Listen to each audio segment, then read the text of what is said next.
So Thomas Aquinas gives us quite a sophisticated account of the inner lives of human beings, and what I'm going to try to do today is present it in a nutshell, so this is going to be a little bit schematic.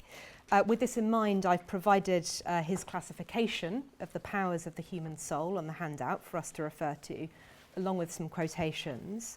I'm not obviously going to be able to read these out word for word, but I'm going to be referring to them, so they're there if you'd like to follow that way. So the paper's going to come in three parts. First, I'm going to talk about Aquinas' thoughts on personal identity in relation to the separated soul.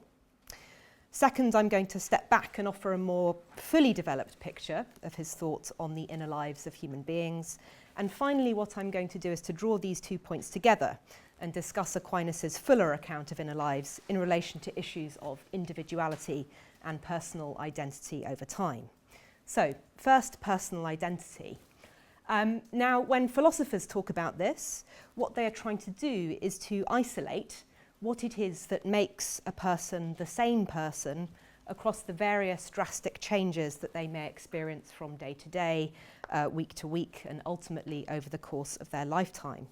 So, among modern philosophers, for instance, Bernard Williams has discussed the consequences of swapping brains between two bodies. If person A and person B swap brains, what is the identity of the people that result? Derek Parfit has discussed what would happen if you bisected someone's brain and then transplanted each half into a body cloned from the original. Does the original person then become left brain person or right brain person? So you get the general picture of this problem. So Thomas Aquinas is interested in personal identity for theological reasons.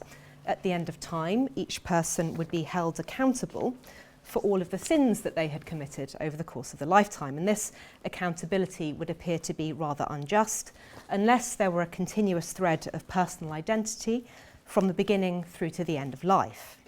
So for Aquinas, each person had to be the very same person in some sense, from newborn baby to adulthood through to old age, as well as in the afterlife.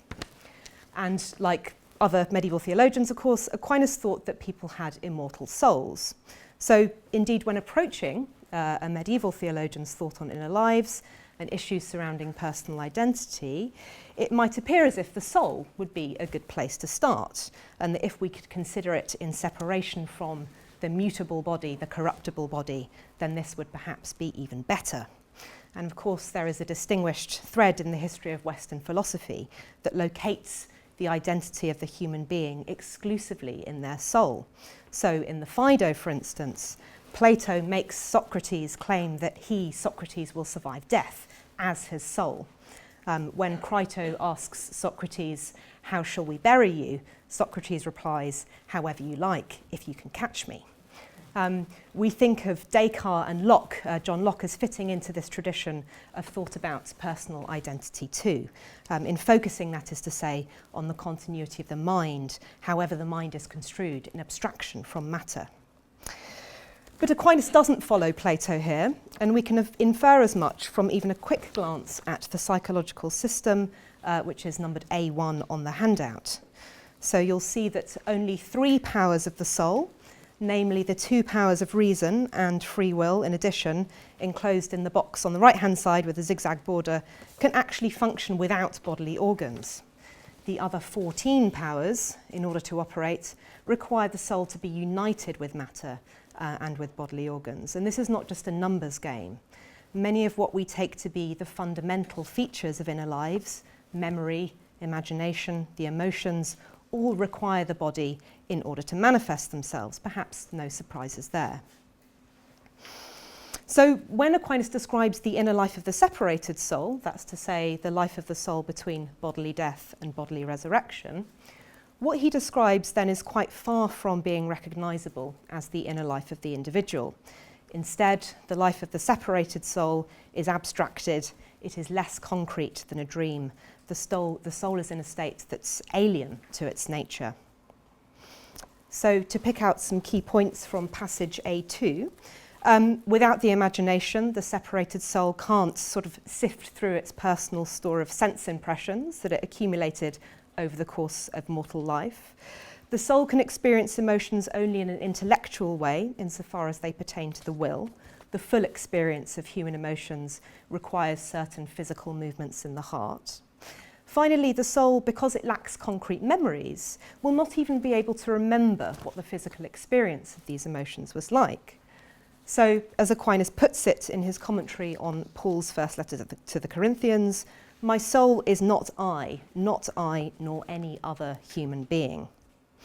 So, Aquinas evidently thinks that the soul just on its own is only a part of a human being, and actually he welcomes this conclusion. It helps him to establish that the bodily resurrection will be necessary, particularly important in the 13th century, of course, given the threat of Cathar heresy. And furthermore, that resurrection will be a genuine resurrection. It will be the real coming back to life of a person who for a time had actually ceased fully to exist. So that's personal identity, and I'll be coming back to it in a moment. Moving on to my second point then, a different approach to Aquinas' thought on inner lives would look at the intellective and sensitive powers of the soul together.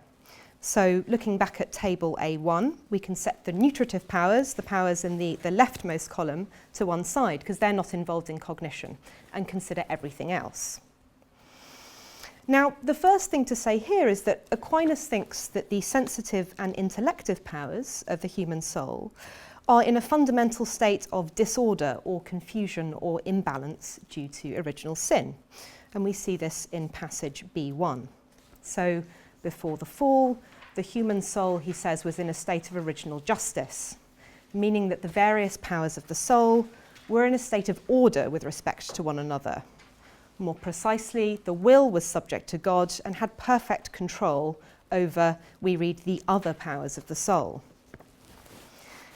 These so-called other powers, which were controlled by the will, are in fact the two powers of what Aquinas calls the sense appetites.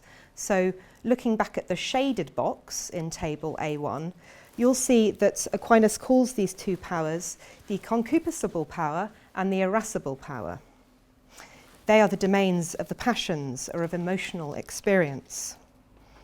And what these powers do when they operate is to produce an emotional inclination that influences the human being so that the individual turns towards or away from an external object on the grounds that they perceive it to be good or evil. So the effect of original sin then has been to set these lower powers free from the necessary control of the higher powers of the soul, the reason and the will. Instead of being orientated towards God, towards what is ultimately and unqualifiedly good, the sense appetite now is orientated to what is merely mutably or transiently good, towards visceral pleasures, in other words. But at least as Aquinas sees it, all is not lost, since reason and the will in human beings are still fundamentally prone to seek what is truly good.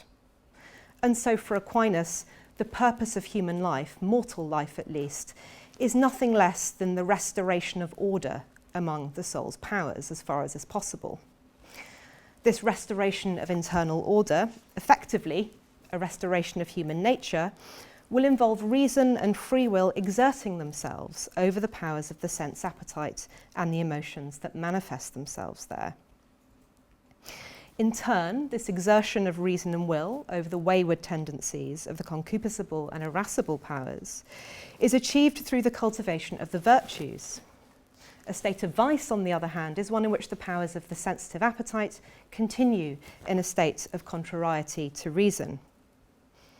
Virtue, then, precisely as that which draws human beings towards their ultimate goal, has a claim to being the central idea in Aquinas' teleological account of inner lives. So in passage B2, Aquinas discusses the role of the cardinal virtues. Prudence, although it doesn't say it in this passage, is a virtue of reason by which we work out what is right, what's the right thing to do in a particular set of circumstances. But not surprisingly, the individual will have to cultivate virtuous habits in the concupiscible and irascible powers too, so that these lower powers can align their emotional responses with the course of action that is suggested by reason. So as you'll see, we need the virtue of temperance to condition our concupiscible power, to ensure that we desire what is truly in accord with reason. and fortitude to condition our irascible power, so that we're steadfast in overcoming obstacles to obtaining what we rationally desire. Looking at B3 now, notice that Aquinas is not suggesting that we suppress or eradicate our emotions. He's not a Stoic. He doesn't think that emotions are bad in themselves or need to be in any way avoided.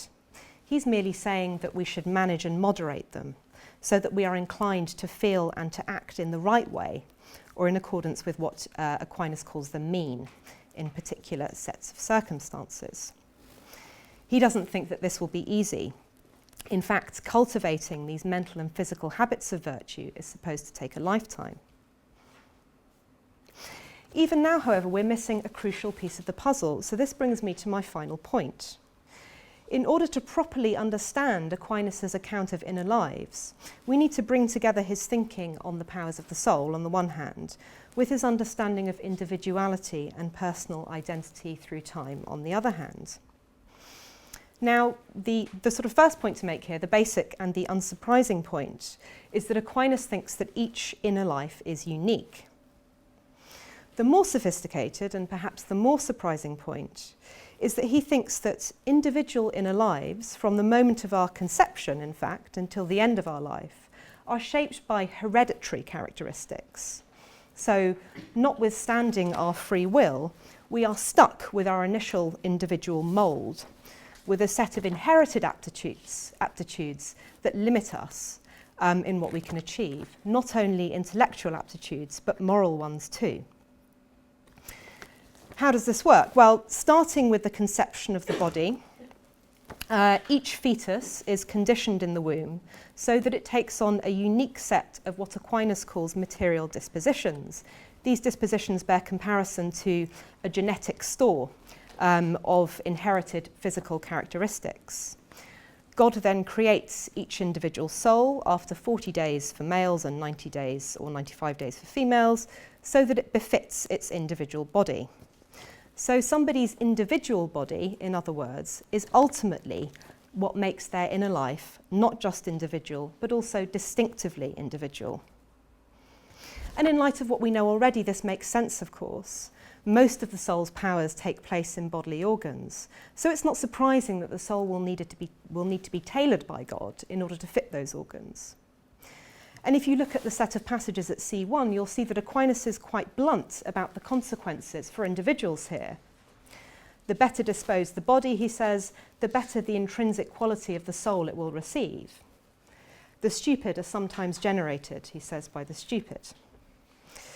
Moreover, again at C1, due to their inherited bodily disposition, one person will be more naturally prone to vice and to sin than another. Their particular complexion may render the impulses of their concupiscible power stronger and more impetuous. And even this is not all. Looking now at C2 on the handout, although the demons that tempt human beings cannot read minds, only God can do this, actually they can tailor their efforts to individuals in other ways by observing individuals' emotional responses, working out which kind of vice they are most prone to. And equipped with this information, demons can then represent images to the imagination, making things appear other than as they are, and arouse the passions of each particular person in a particular way, in such a way that the sense appetite inclines the particular will to pursue certain particular sinful acts. And unless the use of reason is completely stifled, as it is in cases of possession, that is to say, even if there is minimal consent of the free will to the sinful act that the demon has provoked, the individual is still culpable for the sins that are provoked in that way.